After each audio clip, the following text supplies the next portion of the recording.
1 month, ano na tayo? Take a rest.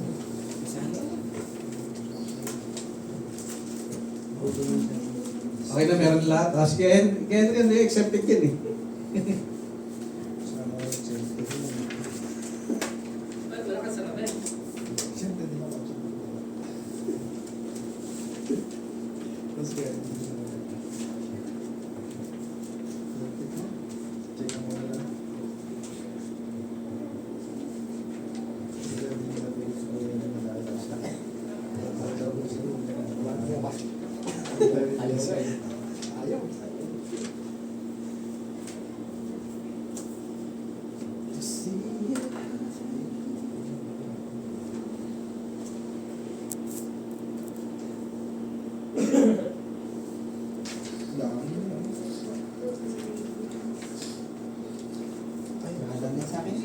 Ayan guys, sila ay gumagawa ng exam ngayon.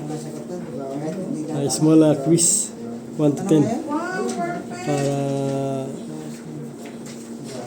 sila ay matuto sa aming pag-aaral ng discipleship. Ayan guys, kami ni Pastor ay nag-observe lang. Hindi, ito yun. Ito yun. Baliktad. Baliktad, ito yan. Saka ito lang. Mali ito. Mali ang first page ito. Itong first page. Baliktad lang siya. Hindi, papaliwanag ko na lang kayo pero dito. Kami zero eh. Sige na. Saka ano. Okay na yan. Sige, ako na pass. Ano po? Kasi, pakiano na pass yung PowerPoint. Sige, pasok din nasa labas. Pass pakiano. Ano lang yung pagka-stipler.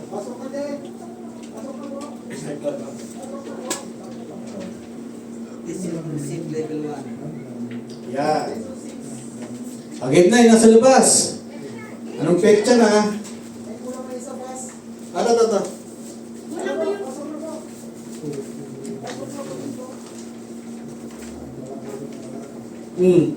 Sino wala?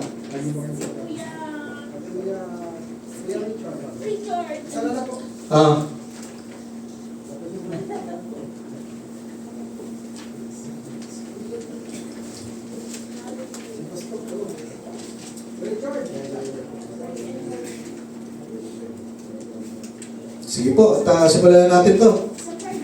Tapos baby na. Kaya sa kanila, ay mapasok ko. Si Pastor Roger nga, nakatulog lang. Pwede na yung dire-diretso.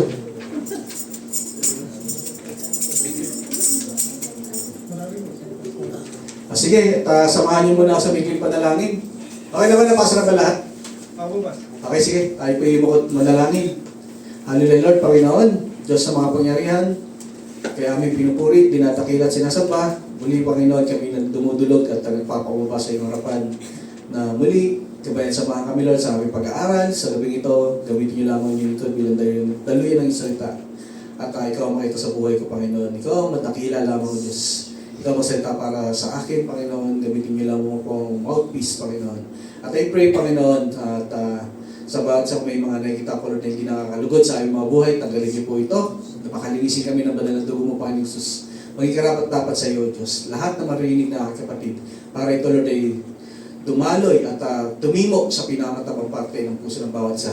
Tanggalin niyo, Lord, yung mga bagay na nakaka-hindrance o mga kapigil, para ito, Lord, ay matutunan at lumago sila sa kanilang marinig ngayong gabi.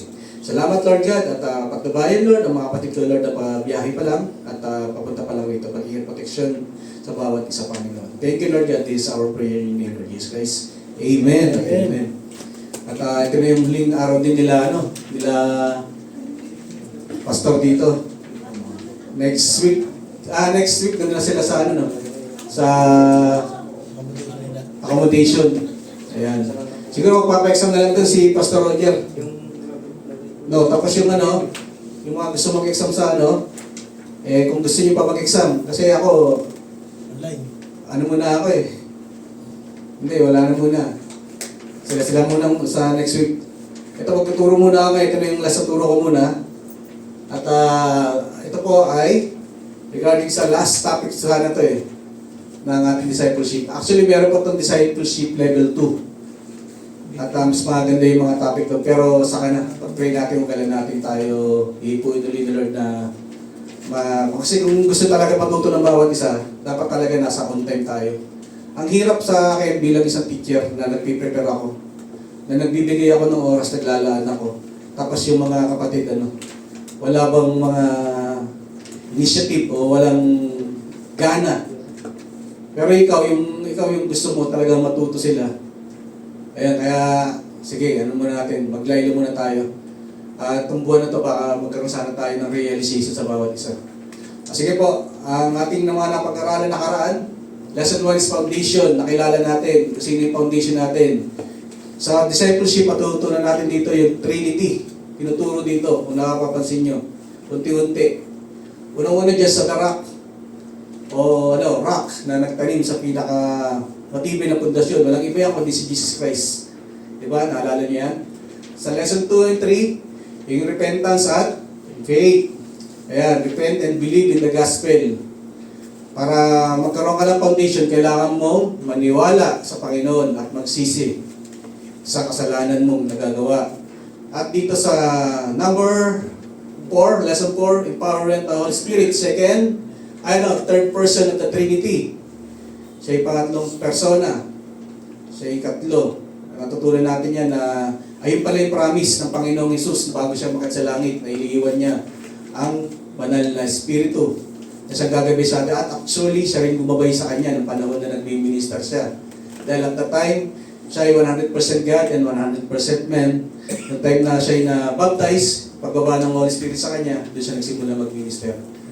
At sa panglima, ito, first person of the Trinity. Through the life of Moses, siya i-reveal niya yung sarili niya. Sino siya? Si God the Father of YHWH. Kung talagang magiging technical ka sa pagkaano ng Bible, ang pinakapangalan niya talaga is YHWH. Wala talaga siyang mga vowel. Pero dahil nga yung mga nilagyan ng vowel, yung Yahweh. Yan, nireveal niya yung sarili niya kay Moses. Ayun yung doon tayo nag-focus sa pag-aaral. Actually, maraming mga karakter sa Bible o mga great man of the Bible na nireveal niya yung sarili niya. Lalo sa tatlong ninuno natin, Abraham, Isaac, and Jacob. He wants us to know Him, love Him, and serve Him. And have a personal relationship with Him. Ganun po yung nangyari. Kaya ayan, kompleto The rock, yung empowerment of the Holy Spirit, at ito, si Yahweh, o YHWH. Okay po, bali sa pang-anim, anong gagawin natin ngayon? Dito natin malaman, ano ba yung tinuturo sa atin ng pang-anim? Sa Acts chapter 16, verse 6 to 10, pakibasa po, sabay-sabay. 1, 2, 3.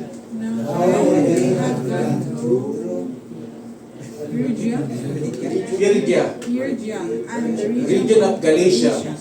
They were forbidden by the Holy Spirit to preach the word in Asia. After they had come to Asia, they tried to go into Bithynia, but the Spirit did not permit them. So passing by Asia, they came down to Troas, appeared in the night. The man of Sidonia stood with them, saying, Come over to Sidonia. Now after he had seen the vision, immediately he sought to go to Macedonia, including the Lord had told us to preach the gospel to them. Amen. Naintindihan niyo? Okay. Acts chapter 16, ito po yung pag-mission ni Paul. At kasama niya rito actually sila Silas, tapos si Bernabe, si Mark, John Mark, nag-iwalay lang sila. Pagdating dito sa Galatia, pinagbawalan sila. They were forbidden by the Holy Spirit to preach the word in Asia. Yung Asia, siya po yung modern day Turkey. After they had to Mysia, they tried to go in Bithynia, but the Spirit did not permit them. Pinigilan na naman sila. Kumbaga, dito maintindihan natin dito na talagang ang kasama talaga ng ating mga missionary o tayo mga lingkod ng Diyos, dapat nagre-rely tayo sa Holy Spirit. Sabi niya, but the Spirit did not permit them, so passing by Mysia, they came down to Troas, and a vision appeared to Paul in the night. A man of Macedonia stood and pleaded with him, saying, "Come over to Macedonia." Yon, sa Macedon, tatawag na Greece, and help us. Now after he had seen the vision, immediately we sought to go to Macedonia, concluding that the Lord had called to preach the gospel to them. Bali, yung pinuntahan nilang lugar ay isang lugar doon is yung Philippi or Pilipos. Kung tatawagin natin sa Tagalog. Sabi diyan, the Holy Spirit is the mission director. Mapapansin nyo na sila ay nakikinig sa banal na Espiritu. Ako, nung nabasa ko ulit ito, kasi matagal ko na rin talaga siya nababasa, minsan talagang pinapaalala sa akin ni Lord na lahat ng kilos natin, lahat ng mga galaw o plano sa buhay, dapat talaga nagre-relate tayo sa Holy Spirit. Nagdadasal tayo, pinag-pray natin, dapat lahat. Hindi dapat tayo tira ng tira or pasok ng pasok kung saan-saan. Napag-usapan namin kanina habang kausap ko sila kay Perwin, na dapat nakikinig tayo sa banal na Espiritu. Kaya nila Paul. At siyempre, pinagtagumpay sila. Although, hindi maganda nangyari sa kanila dito, babasahin yung Acts chapter 16. Dahil sila po ay hinuli. Sige, tuloy natin. Sabi diyan, Paul and Silas had obeyed the Lord. They had preached the gospel, cast out evil spirit, and made converts. As a result of these efforts, they were beaten with many stripes and thrown in jail, their hands and feet tied. What were they do? Kung ikaw nasa paanan na nila o tsinelas nila, anong gagawin mo? Grabe no, ginawa mo naman yung effort kasi dito nakakilala yung pamilya ni Lydia, isang woman of God, saka yung sambahayan niya, na-convert nila. Marami yun. Kasi pag sinabing household, hindi lang po pamilya yun. Kasama doon yung katulong, lahat ng mga tao doon sa kung gaano kalaki yung na yun. Ayan. Kung ikaw yung nasa tinela sila po, anong gagawin mo? Diba? Their hands are feet tied, what were they do? If we were, we may be tempted to complain. Ayan, magreklamo ba tayo? We could say, Lord, we were doing your will. Why are we now in jail and badly beaten? Ayun yung siguro yung mga tanong natin sa ating mga buhay. Ginawa namin yung part namin, nakinig naman kami sa Holy Spirit na dito pumunta, pero may maganda palang plano ang Diyos. Kaya sila napunta dyan sa lugar na yan. At ayan po yung mangyayari, ayan po yung mababasa natin sa pag-aaral natin sa susunod na mga verses. Actually, doon sa, kung babasahin yung Acts chapter 16, sa verse 13 to 15 yun, na-convert yung pamilya ni Lydia. She and her household were baptized. Ayan. At ang nangyari dito, para malaman din ninyo na yung isang babae dito na sinusundan sila, na itong mga anak, itong mga taong to ay lingkod ng kataas-taasan Diyos kung babasahin sa Tagalog. Makinig kayo sa kanila. Pero siya, yung babae na yun, sinasapian ng samang espiritu. Dahil araw-araw sinusundan sila Paul sa si Silas, hindi nakapagpigil si Paul, hinarap niya at sinabi lumayas ka.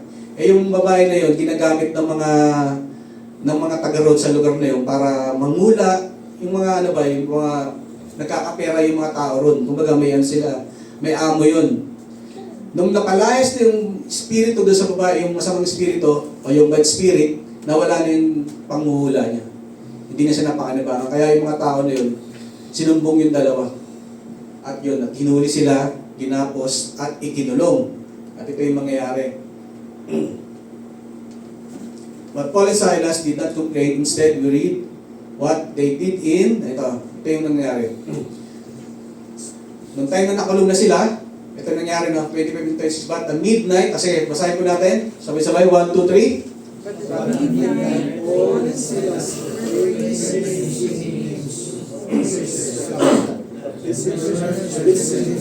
suddenly there was a great quake, so that the winds of the shaken.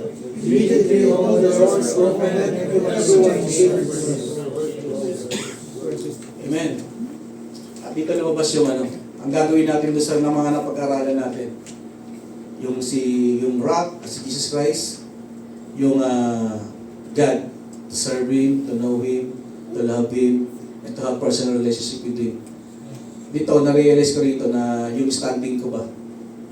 Bakit hindi natin mababasa sa Bible na sambahin yung Holy Spirit? Ba't wala kayong gano'n? Di ba, sa Trinity, di ba Diyos nila?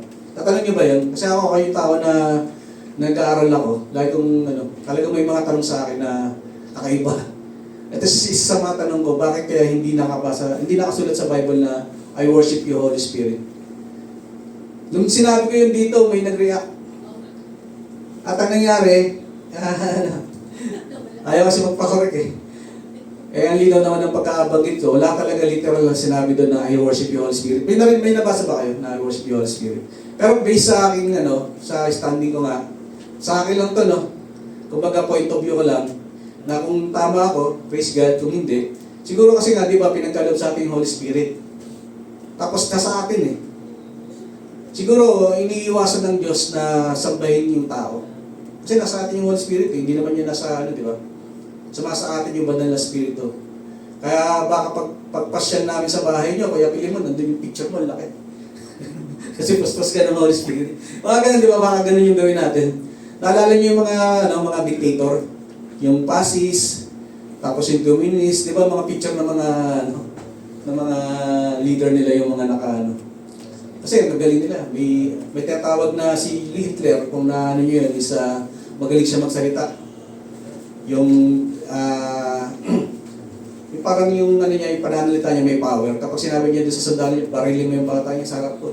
Babarilin, bata yun. Pero di ba, Pastor, yung Diyos ay Espiritu? Ayun, sige po, Pastor. Ang tanong kasi, may nabasa ba sa Bible na I worship you, Holy Spirit? Walang nakasulat doon, pero yung Diyos ay Espiritu. Yes. Kaya dapat Asa po yun? natin Anong siya verse? Kaya dapat natin siya sambay sa Espiritu at katotohanan. Yes, correct. Ito yung verse na binigay ni Pastor. Gusto ko lang kasi yung binigyan niya, nagtanong sa kanya yung kapatid, si Pastor nagbigay kasi nagkano siya eh. Actually, mababasa mo yung pagka nag-search ka sa AI. Yung bibigay sa'yo, yung sa dyan, na we have to worship Him in spirit and in truth. Pero yung tinutukoy doon na ang Diyos ay Espiritu, sino yung tinutukoy doon? Sino? Ang Diyos ay Espiritu. Ano sasalita si Jesus Christ? Sino yung tinutukoy ng Diyos ang Diyos ay Espiritu? Kung iintindihin natin yung kung marunong tayo mag-interpret, sabi ko nga sa kanya eh, pag in-interpret mo yan, ang Diyos na tinutukoy dyan na Espiritu, ay walang iba kundi si YHWH. Diba? Kasi yung nandun siya hindi siya yung Holy Spirit actually. Nakakukuha natin. Kasi kung i-interpret mo na maayos ang Diyos sa Espiritu, at tinutukoy naman na sasamba, sino yung sasamba? Kaya sambahin natin siya sa Espiritu, at katotoo tayo yun. Kasi meron tayong Espiritu eh. Ang tao may Espiritu. At may katotohanan. Salita. Natotoo talaga sinasamba natin siya. Pero walang binanggit doon na yung Holy Spirit isambahin. Ayun nga yung binigay kaya nagkaroon ng konting di pagkakaunawaan ba? Kasi nga, pinipilit nila na ang Diyos ay Espiritu. Ang tinutukoy doon, kailangan alam natin kung sino yung Diyos na tinutukoy doon. Ayun po yung tamang interpretation ng pagka nagkaano tayo ng Bible study. Dapat ma-recognize natin ng kung sino yung Spirit.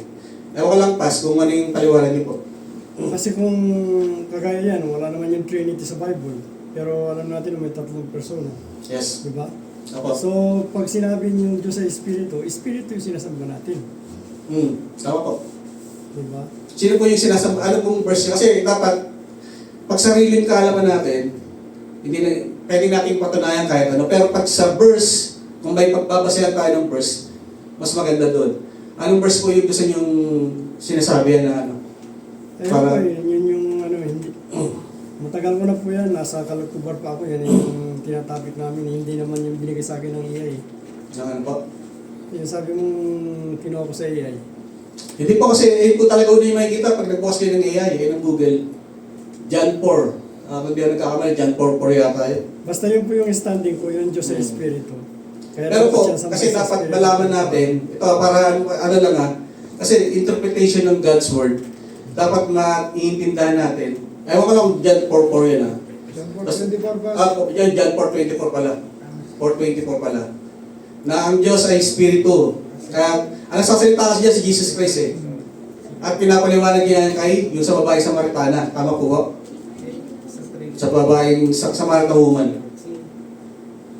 Ang tinutukoy kasi dyan, yung pagsamba. Kasi yung mga babae Samaritana, sumasamba sila ron sa lugar na yun, sa balon na yun. Malapit doon, ang may sambahan doon eh. Yung ay yung tinatawag na Jacob's Well. Tapos sasabi niya, sa darating ang panahon na hindi na kayo sasamba dun sa templo kasi sabi niya, ikaw ay Hudyo, dapat sasamba kayo sa templo. So, sabi ni Jesus Christ, darating ang panahon na sasabihin niya sa Espiritu at katotohanan. Tayo ba yung tinutukoy dun? Sige po. Hindi nga na banggit sa Biblia ay subalit ang pinakamabigat na wala kapatawaran Ay, pagsisinungaling. no blasphemy to Yes. the Holy Spirit. Blasphemy. Pagsisinungaling. Number 1. Oo, number 1. Tama po yung type. Ananias and Sapphira. Bear in mind that blasphemy Yes. to the Holy Spirit. On the spot yun, mamamatay ka pag nagsinungaling ka sa banal na Espiritu. Ayun lang, tuloy tayo, no? Okay lang? Okay na, ayun lang naman yun, point of view. Kasi gusto ko, may alalahanin kayo, hindi laging joke yung lalabas kayo ng church. Puro joke. Pag-aralan nyo. Kasi kung mali ako, pwede naman akong pa-correct. Ako po open to correction ako. Kasi talagang nag-aaral talaga ako. Sige, kaya.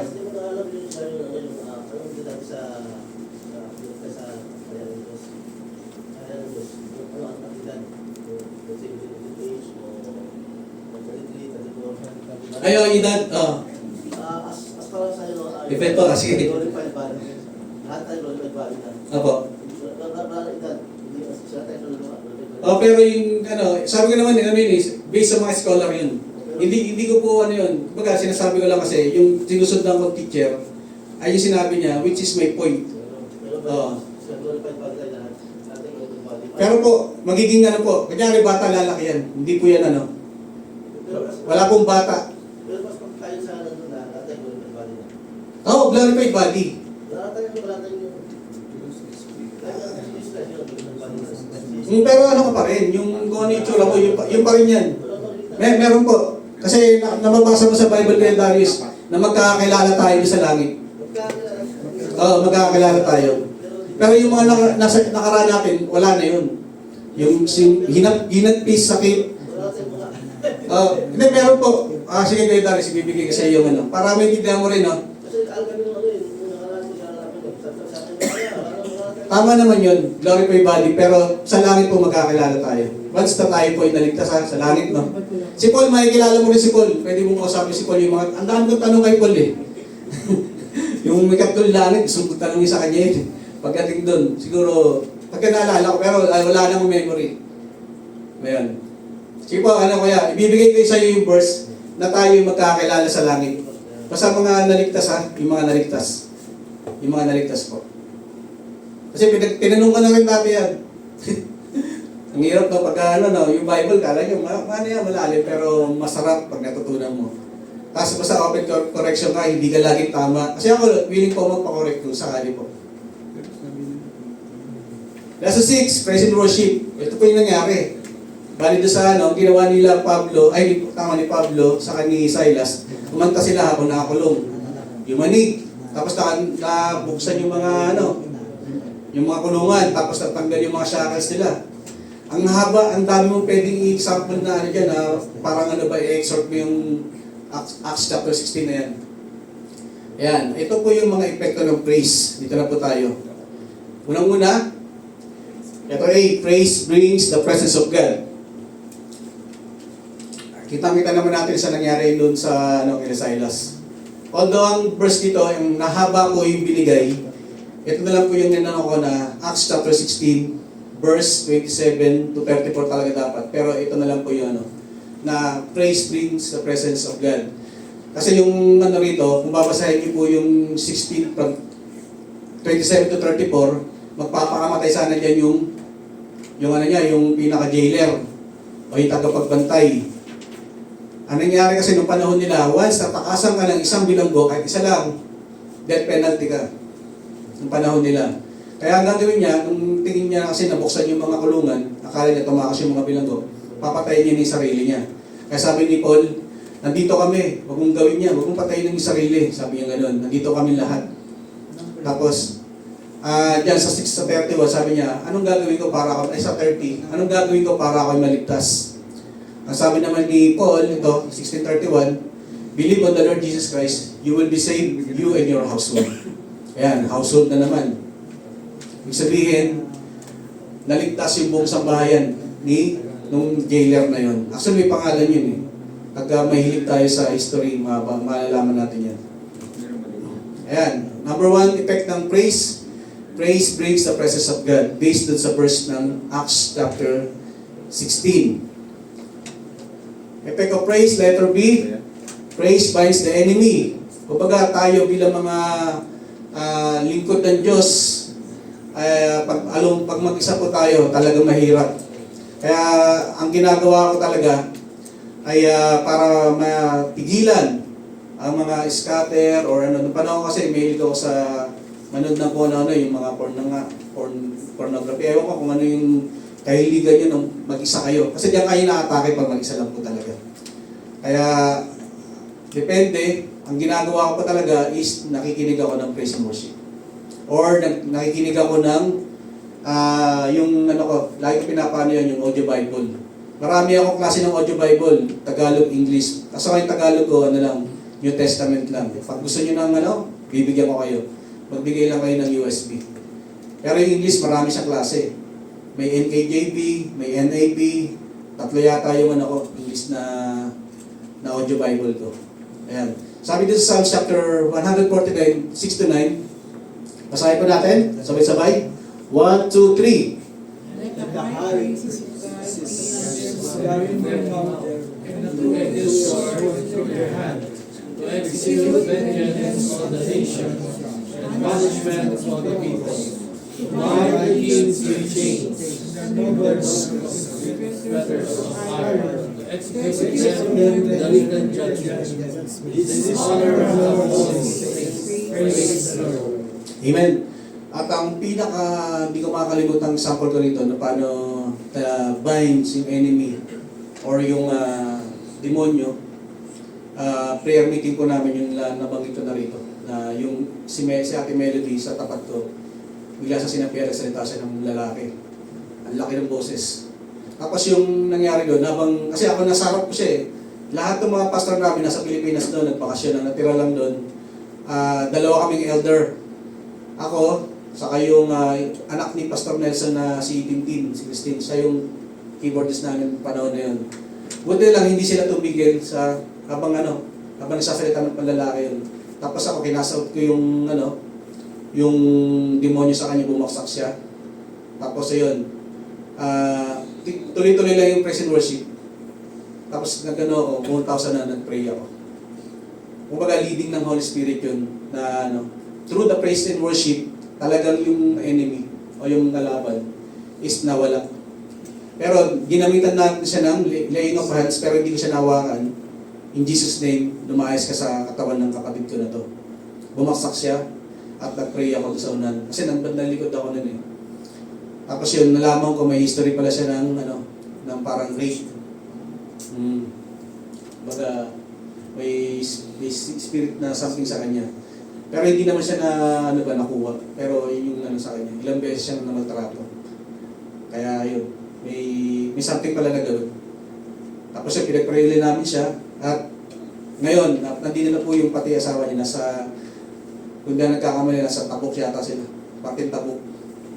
At nurse din po siya. Ayan, really good po sa Lord. Praise God po. Amen. Kaya ayan, praise binds the enemy. Praise and worship din po yun. Pangatlo, praise confuse the enemy and bring victory to God's people. Ito po yung nangyari nung panahon ni King Jehoshaphat. Ayan. Now when they begin to sing, ako na, kasi kanina medyo the Lord set ambushes against the people of Ammon, Moab, and Mount Seir. Ammon and Moab. Kayo nung anak to?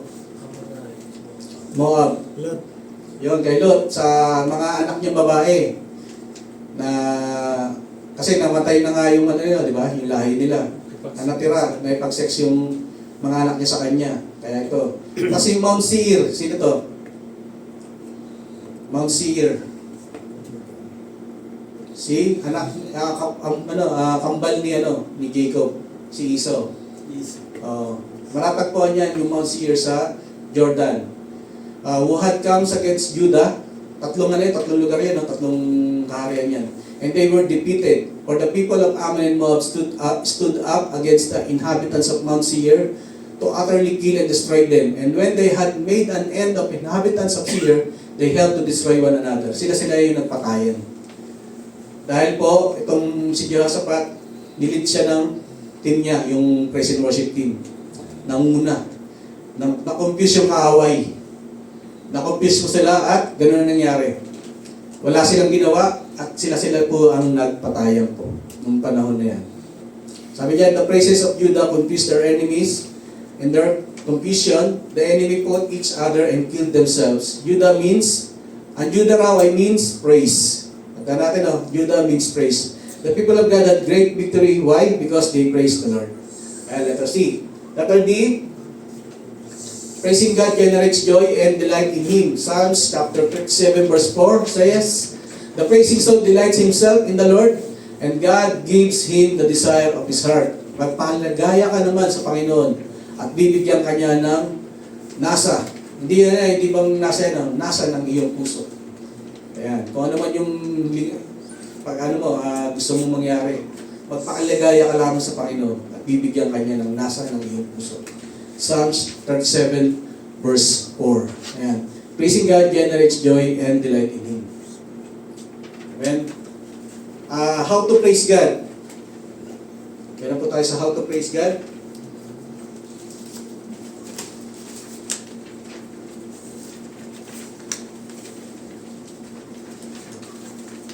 Unang-una, God delights in loud praises. Ayan po, pwede ka pala magsisigaw. Kaya nung panahon ng bata pa ako, sa lugar namin may may hallelujah tawag doon, yung parang charismatic. Ang ingay nila. Tapos yung mga lasing, kahit kami nung nagbinata na ako, binabato na rin namin ang ingay nila. Pero ang Diyos pala is nadidelight sa malalakas na tunog. Sabi nga dyan sa Luke chapter 19, ayan, nung time na ito, ipapasok si Jesus Christ sa Jerusalem. Ayan, sabi niya, one day the Lord Jesus was met by His disciple and the whole multitude began to rejoice and praise God with a loud voice. Luke chapter 19:7. Naggalit yung mga Pariseo. Sabi, were scandalized by this very loud praising of God. So they asked Jesus to rebuke the disciple. Pagsabihan mo yung mga disciple mo. Pero sabi ng Diyos sa kanya, ng Panginoon, listen to the answer of the Lord. I tell you that if this should keep silent, kung mananahimik sila ang mga bato, di ba? Magpupuri sa Tagalog. Kung pipigilan ko sila magpuri, ang mga bato ang magpupuri. Ayan. Ibig sabihin, God love loud praises. Kahit sumigaw ka, walang problema. Amen?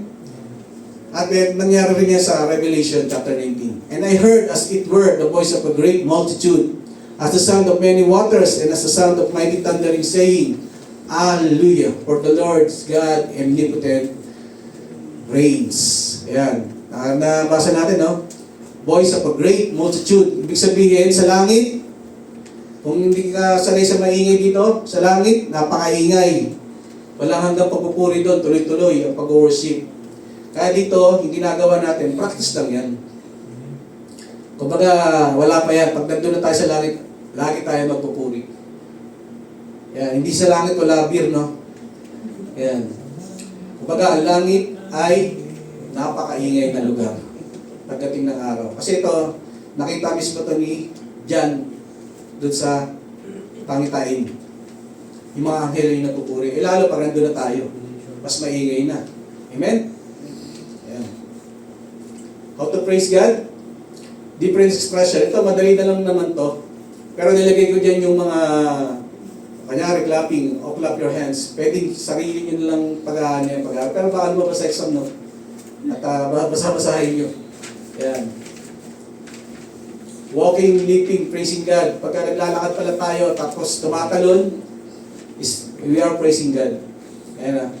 So, he leaping up, stood and walked, and entered the temple with them. Walking, leaping, and praising God. Sa Acts chapter 3, verse 8. Ayan.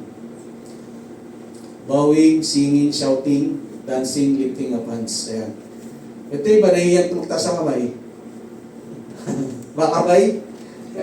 Putok. Panginoon. Warning that we must heed. Kasi mga bata yung dalang bata sa AI. Ayan.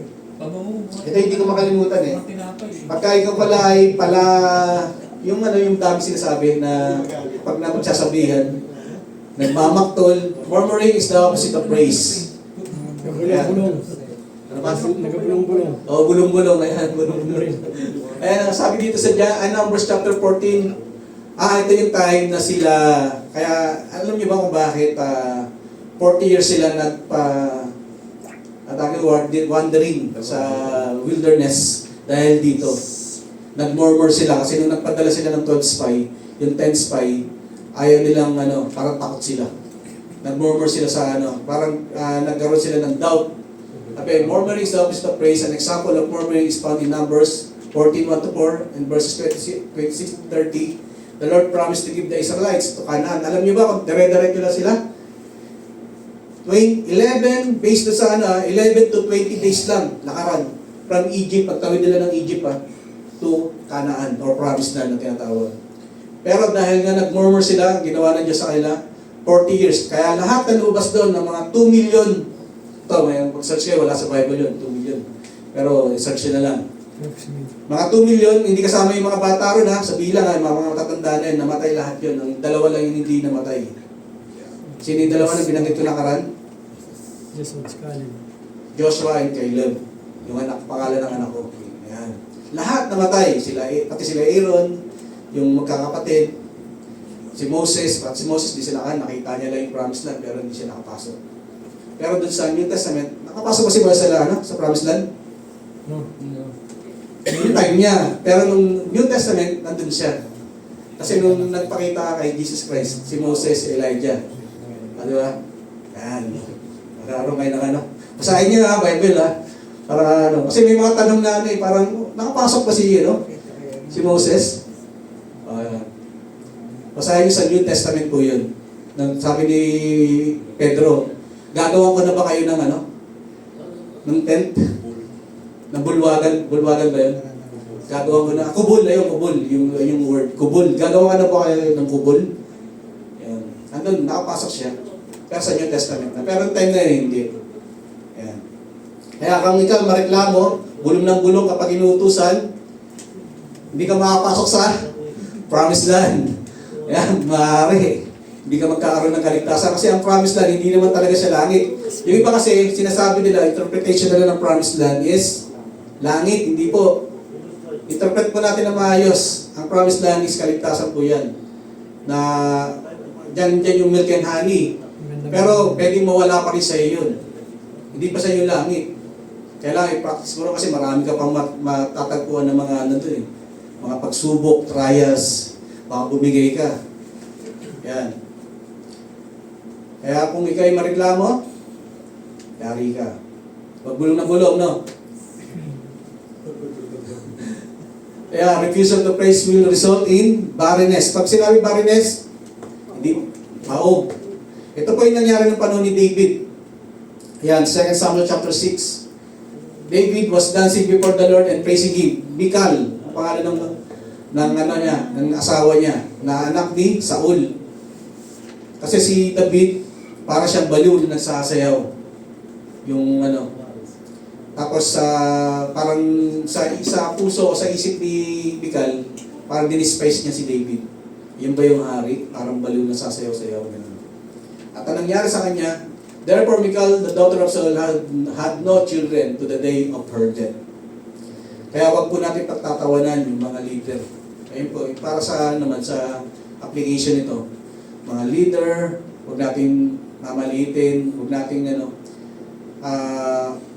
don't touch that the Lord anointed, parang ganun din yan. Isa rin yan sa mga dahil marami na po akong experience. Actually, dalawa dun sa dating church namin na talagang dinispice nila yung leader namin. Hindi po nagkaanak talaga, kawawa. Hindi nagkaanak. Samantala mga bata pa yung mga yan. Dinispice kasi nila yung leader ng iglesia, ng church.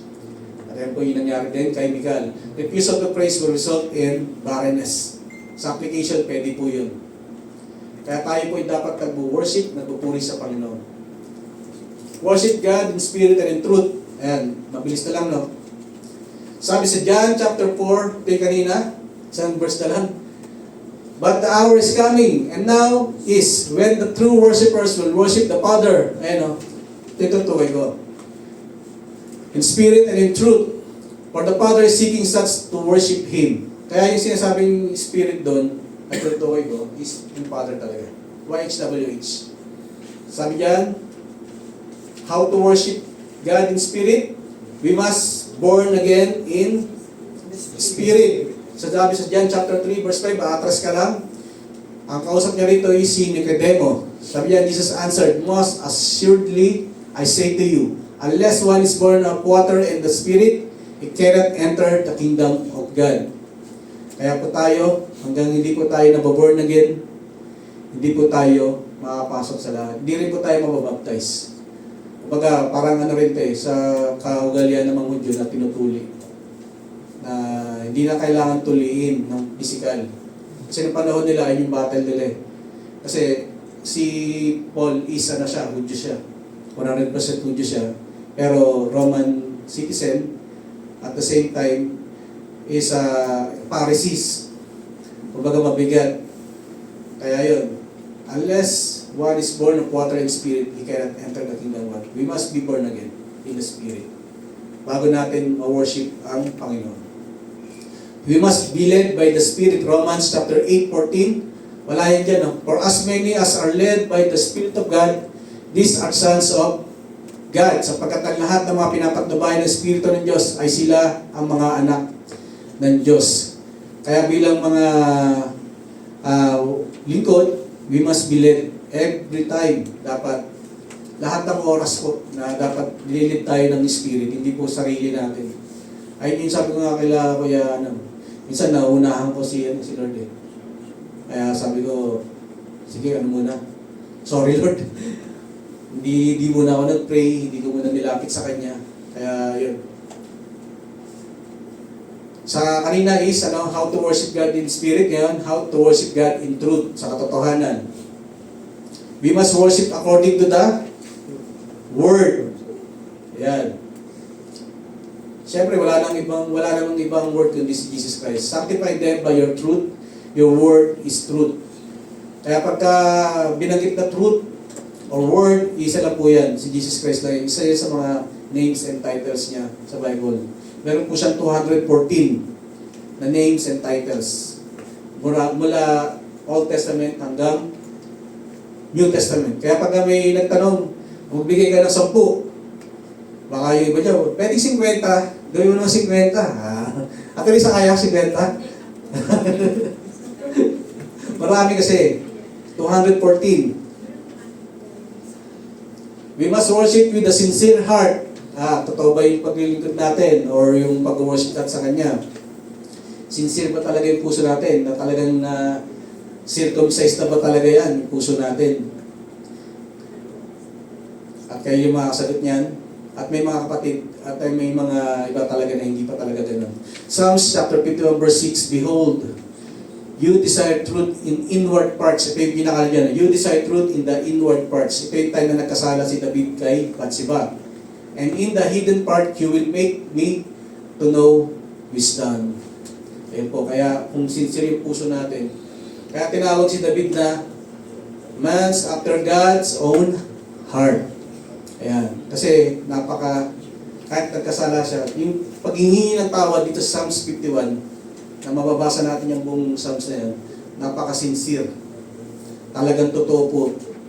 Hindi lang po sa bibig, may ginawa talaga siyang action dyan.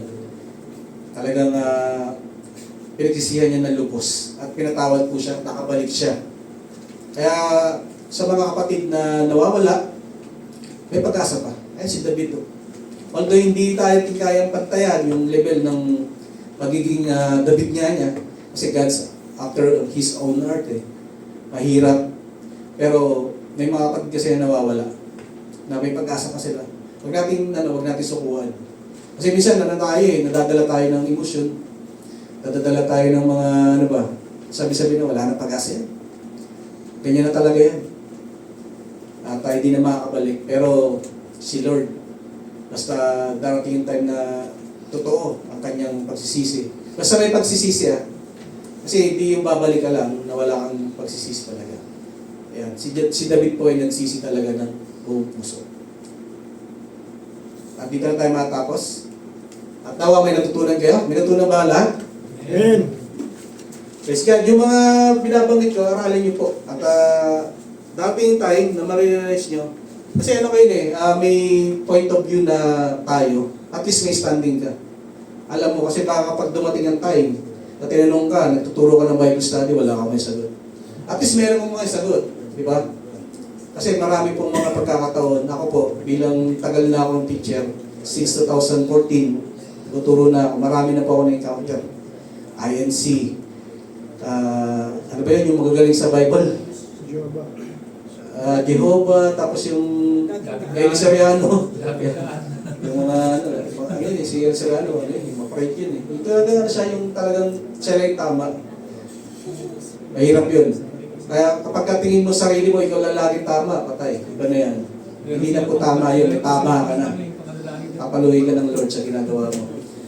At yun, marami pa ako na-encounter, mga tanong, mga pilosopo, marami yung parang bubutasan ka lang, magkamali. Kasi may tanong sila na alam na nila yung sagot na may nakahanda na silang Bible verse.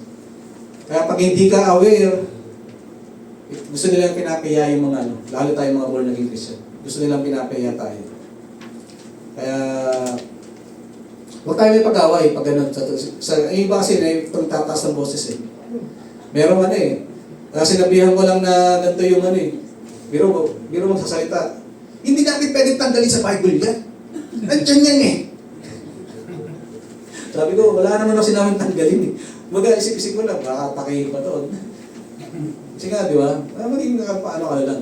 Hindi naman pwedeng tanggalin. Sabi ko, intindihin lang sana. Interpret lang natin ng maayos. Hindi po kasi ang final authority talaga Bible. May mga paliwanag tayo sa isip natin, lalo kung nangihilig tayo sa mga Google search or may hirap pong umasa doon. Dapat alamin natin. Kaya, ang tinuturo ko talaga sa mga bagong Kristyano, sa mga disciple ko talaga, paano mag-interpret, observation, interpretation, application. Napakasimple lang. Ayan, pag natutunan mo yon, simple lang yan. Pwede mo siyang apply kahit saan. Babasahin mo, magkaroon ka ng tanong, observation, ang sagot niya sa interpretation. Tapos application sa panahon natin ngayon. Kasi hindi lahat po ng mga nasa Bible applicable sa panahon natin ngayon, Kaya may tinatawag na hermeneutics na talagang aalamin mo yung history. Kailangan pupunta ka ron para ilalagay mo yung sarili mo sa panahon nila. Kunyari, bawal ang mahaba mo ang maikli buhok. Yung mga babae, kailangan magtakip lang saan pa in-apply yun? Di ba may nababasa tayo ng panahon ni Paul? Yung mga babae, bawal magpakita ng buhok. Kasi sa Corinto, may mga pier doon Ang mga lakad-lagdad ng buhok doon, yung mga babae patutot, yung mga nagbebenta ng aliw. Kaya yung mga babae ng panahon na yun is nagtatakip sila ng buhok. Kaya na sila, may takip sa ulo. Belo. Kaya belo ba, pastor? Pero pag yung mga babaeng nakalantad, yun yung mga kasi mga marino di ba? Kaya tawag sa mga marino. Kasi dalawang pier doon kabilaan po yun. Yung Corinthians, kaya binanggit yan doon. Na mabasa niyo yun, mga encounter. Hindi po siya applicable sa panahon natin ngayon na, Sister Maris, pag wala ka takip ng so paluin kita. Hindi po siya applicable. Alamin natin yung tamang interpretation. At marami pa kayong dapat patutunan, praise God. At nawa, sa discipleship na ito, na pag-aaral, matandaan nyo yun. Una-una, Jesus Christ Foundation, yung rock. Tapos pangalawa, repentance, pagsisisi. Although nauna yung repentance, pero ang talaga is dapat maniwala ka muna. Manampalataya ka sa totoong Diyos. Walang iba kundi si Jesus Christ. Pangatlo, yung faith o yung pananampalataya. Pang-apat, empowerment of the Holy Spirit.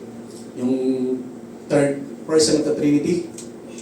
Tapos yung God reveals Himself, first person. May mga kasi na tinatawag first person, second, third. Ayan. At sa Bible, may mga ganun din po. May mga nagsasalita, kunyari, panahon ni Joshua. Pag binasa niyo po yung book of Joshua, may time doon na siya yung nagsasalita, pero nag-prophesy siya. He is speaking in the first person of the Trinity. Yung Diyos na nagsasalita sa kanya. Ginagamit na lang siya. Nakakaano, no? Basahin niyo yung Joshua. Andun sa may bandang dulo ron na he is speaking in the first person. Kasi yung ano niya, hindi na siya yun eh. Yung ginagamit kasi ng word ng Diyos. Siya na yung Diyos na mismo nagsasalita sa buhay niya. Hindi na si Joshua. Meron pong andun po yun sa Book of Joshua. Amen? Marami po tayo matutunan. At nawa, at baka August or September, ituloy natin itong lesson 2. Pahinga muna ako. At kailangan natin sige po, tayo po sino po pwede mag-closing? Sige po. Kaya Pilimon, tawag po kayo.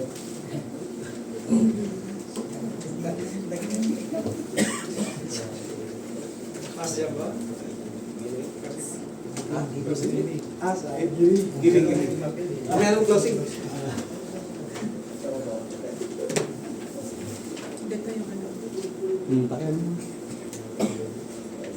Amen.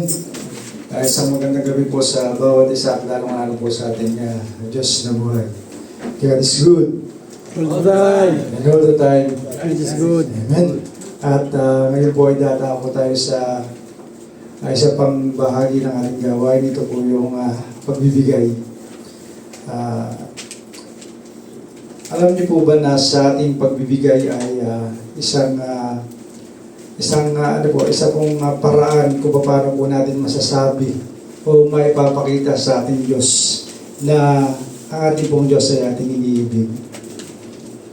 Sapagkat alam ko po na ang bawat isa dito na di po ba ang bawat isa na naririto sa bansang Saudi Arabia ay tiniis yung malayo sa pamilya, sa mga asawa, anak, kapatid, magulang, dahil po sa isang pangarap na mabigyan po ng magandang buhay yung kanilang pamilya. Di po ba dahil sa pagmamahal natin sa ating pamilya, kung bakit tayo po ay nagtitiis na malayo sa kanila. Di po ba? Nandiyan yung kahit may mga bagay tayong gustong bilhin sa ating sarili, pero masinuuna po natin yung ating pamilya. Di po ba? Masinuuna natin ipadala yung sahod natin kesa sa sarili nating mga pangangailangan at kagustuhan. Alam niyo po, marami pong nagsasabi sa bawat isa na mahal din nila ang ating Diyos. Sa paanong paraan po ba natin maipapakita na tayo po ay may pagmamahal sa ating Diyos? Siguro po, isang paraan po para mapakita din natin yung pagmamahal natin sa ating Diyos ay isang paraan po yung pagbibigay, lalo na po sa kanyang gawain. Di po ba sa kabila ng sa kabila po ng ating mga pangangailangan, ay dapat po is mayroon tayong ipagkaloob sa ating Panginoon. Yun po kasi yung pinakamahirap sa isang Kristiyano.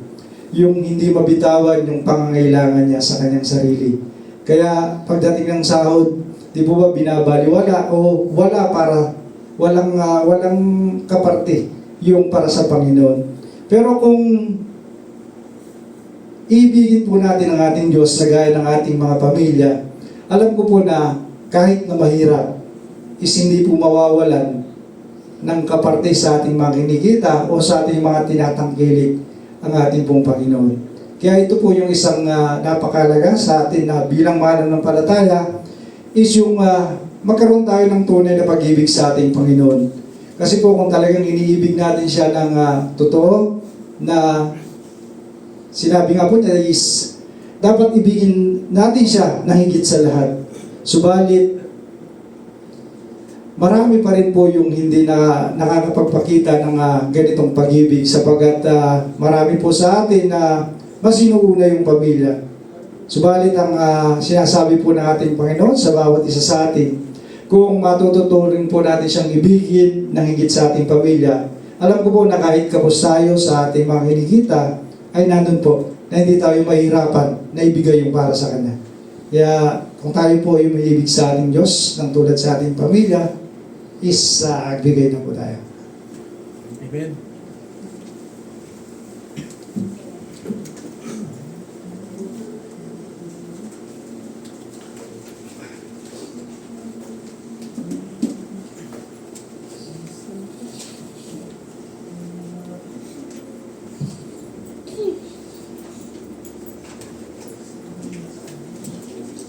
Amen po. Tumayo po tayong lahat. Samahan niyo po ako sa panalangin. Hallelujah. Palakpakan po natin ang ating Diyos sa buhay. Hallelujah. Panginoon, maraming salamat po muli sa gabing ito na kung saan, Panginoon, ay muli mo pong tinuruan ng bawat isa na iyong mga anak kung paano po, Panginoon, na ipakita namin yung aming pag-ibig sa inyo upang sa anumang pong sitwasyon, kalagayan ng aming mga buhay, alam po namin na may pangangailangan po kami sa aming pamilya. Subalit, Lord, kung unahin ka po namin sa aming buhay at kami po ay tunay na umiibig sa iyo, ay magagawa po namin na magbigay sa iyo, lalong-lalo na po sa iyong gawain. Lord, maraming salamat po sa bawat anak mo. Pagpalain mo po ang bawat isa. Ibalik mo po sa bawat isa ng siksik, liglig at umahabaw ng pagpapala. Ang patuloy mo pong ipagkaloob sa kanila, lalong-lalo na po sa aming mga kumpanya na pinagtatrabahuan. Patuloy mo rin po itong pagpalain upang patuloy po na may maging daluyan po ng aming mga pagpapala. At Lord, sa iyo pong anak na patuloy na pinagkakatiwalaan ng humahawak sa halagang ito, ang hiling at dalangin po namin na patuloy po siyang bigyan ng katalinuhan upang magamit lamang po ang halagang ito sa ikalalago ng iyong iglesia. Tunay nga po na napakabuti mo. Purihin ka, dakilain ka, walatiin ka, kahit sa lamang po nararapat ang pinakamataas na papuri, pagsamba at pagdakila, natatangin sa pangalan naming Panginoong Yesus. Kami po na iyon ang mag-uwi ka ng Amen. Amen.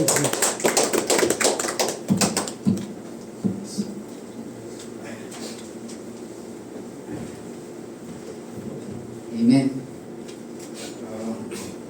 Tapos na po yung ating gawin po. So, kami pong ang mga taga-Bethel, nagkapasalamat po kami. At sa loob ng ilang buwan, 6 na buwan, ano? 6 na buwan. Ayan. So, ninanang niya pong napag-usapan po ng pansamantala doon po muna kami sa aming pumilya ulit mag-present worship kasi nga una-una yung pong napag-usapan namin yung aming pong biyahe medyo marami yung kasi yung kasing inanano namin yung ma-aksidente po sa daan. Yun po yung unang-una. Kasi inamin naman ni Pastor na katulad kanina, sabi nga niya, nakakatulog na ako. Totoo naman, nakikita ko, mas pagka nakatingin ako sa kanya, sa salamin, nakaganon siya. Inamin naman ni Pastor. Kaya, yun niya, ang kuha niya na,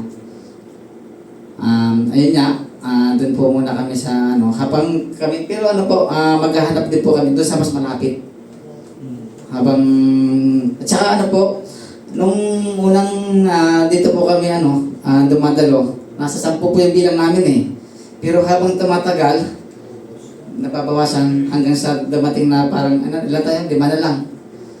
5 na lang po kami. So, pag bumalik po kami doon, yung namin, maaaring yung mga dating kasama na dumadalo, kasi wala na sa ibang magiging dahilan. Kasi nandun na lang sa bilya. Kaya, pero nag-commit naman sila na pagka doon na ulit mag-commit na ulit sila. So, nagkapasalamat po kami sa Panginoon, kay Pastor Danya, kay Pastor Joel. Marami po kami natutunan, dahil po dito sa sayang nga yung yung mga kasamahan namin na kung ano pa yung yung sa pagtuturo sa sila pa yung doon pa sila hindi dumalo. So, marami pong salamat sa Panginoon sa paggamit po sa inyo, Pastor, na Danya. So, yun po. At so, tawag ko po yung mag-closing prayer si Pastor Roger na po yung mag-closing prayer. Wala na ako i-stand ako Magandang gabi po, Pastor.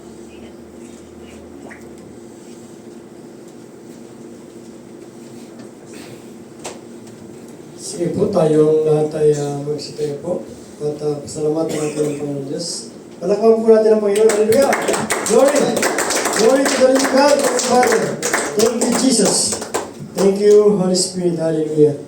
Ama, sa pangalan po ng Panginoong Yesus, kami po ay nagpapasalamat sa gabing ito na tunay nga po Diyos na kami ay sinamahan mo at iningatan, pinagpala.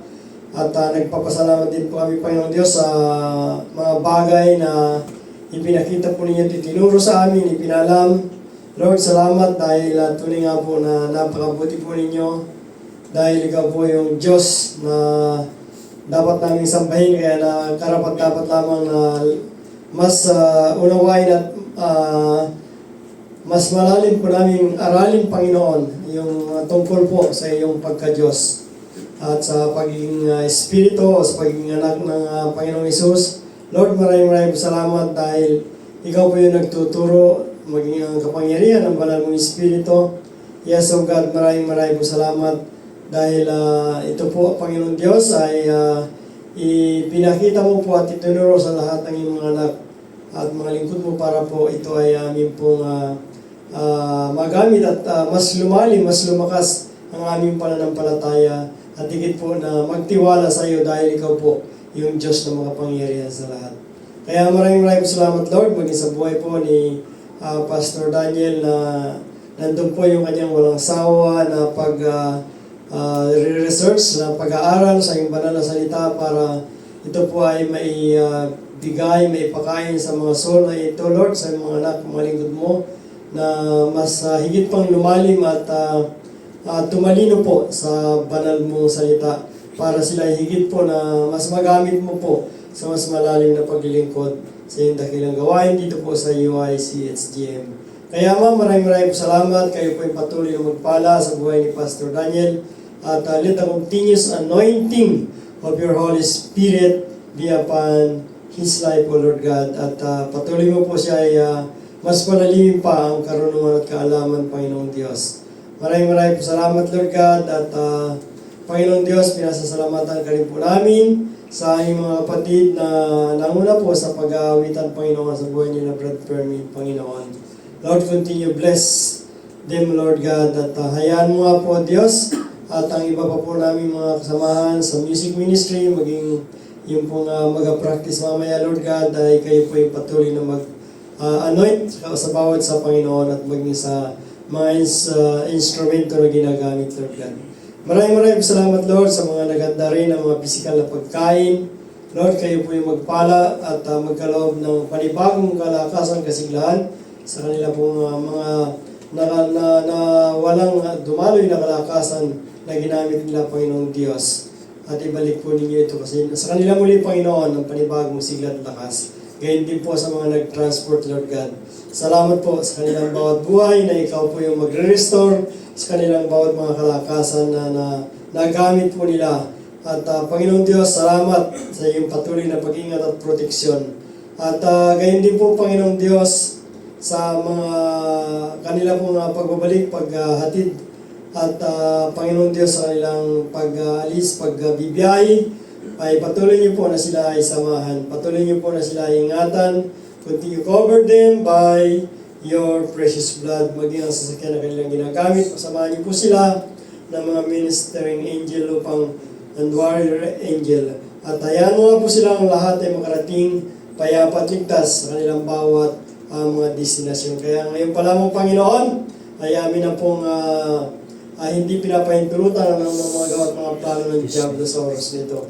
Lord God, yung pong mga backlasses ay hindi namin pinapahintulutan, Panginoon. Bagkos, yung divine covering protection by the blood of Jesus will continue cover your people. Every transport, O God, continue covered by the blood of Jesus. Yes, O God, at paratingin mo po payapat ligtas, Panginoon. At anuman, yung mga plano ko ng Diablo sa iyong mga anak, mga lingkod mo, mag-isa aming bawat sambayan, ay aming winawasak at tinudurog ang lahat ng mga plano ko ng Diablo sa oras nito.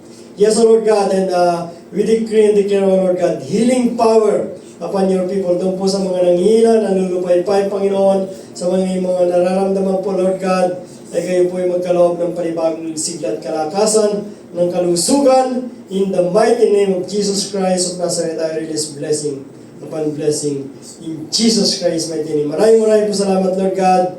And Father, yung po mga strategy ng kaaway na gustong atakihin ng iyong mga anak, mga lingkod mo, ngayon pa lamang, Panginoon, ay amin ang sinasawata. And we know and we believe, Lord, that you are the God who fighting for us. For the battle is the Lord. Yes, Father, fight them those who fight against your people. Fight them, Lord God, those fight against your church, against your ministry, against your every minister. Fight them, Lord God, those fight against our every family.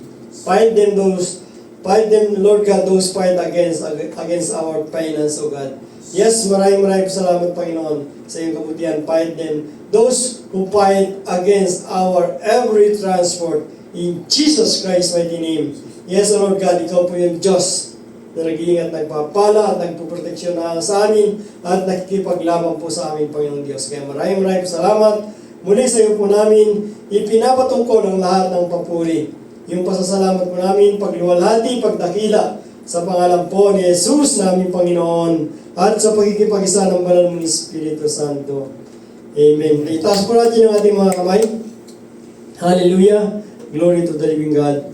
Dahil nais po ng Panginoon Diyos na tayo patuloy at lubos na pagpalain sa oras nito. For I decree and declare blessing upon blessing in Jesus Christ, mighty name of Nazareth. I release blessing right now in Jesus' name. In Jesus Christ, mighty name. And may the grace of our Lord Jesus and the love of the Father and the communion of the Holy Spirit be with you always. Amen and amen.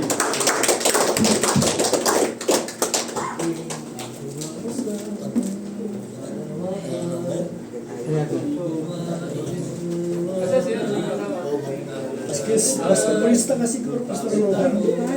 Basketballista.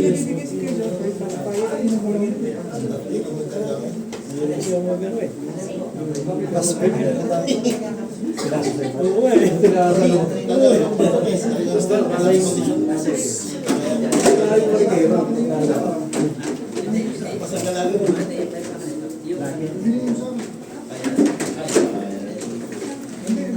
Talo tayo na yung pass, ah. Ilang Isa lang. Talo kami ng pass ngayon.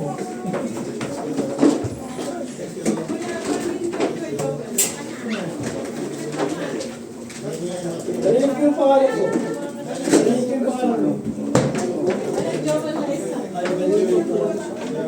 Ang dami niyo binigay, hindi naman ito, diba? Ay, wala na ano ka. Ay,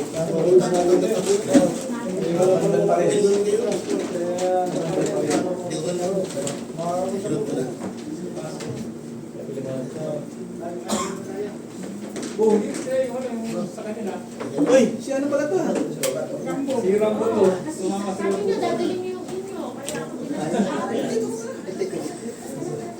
Kamusta ba ya?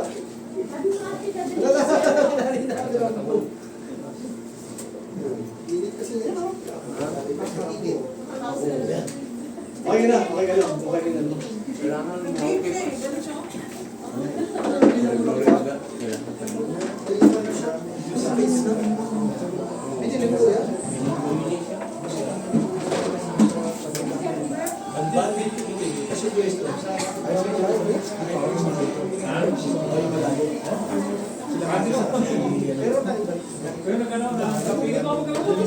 Hindi po, nakita nila, sabi namin sa kawayan, hindi siya mapakain, hindi siya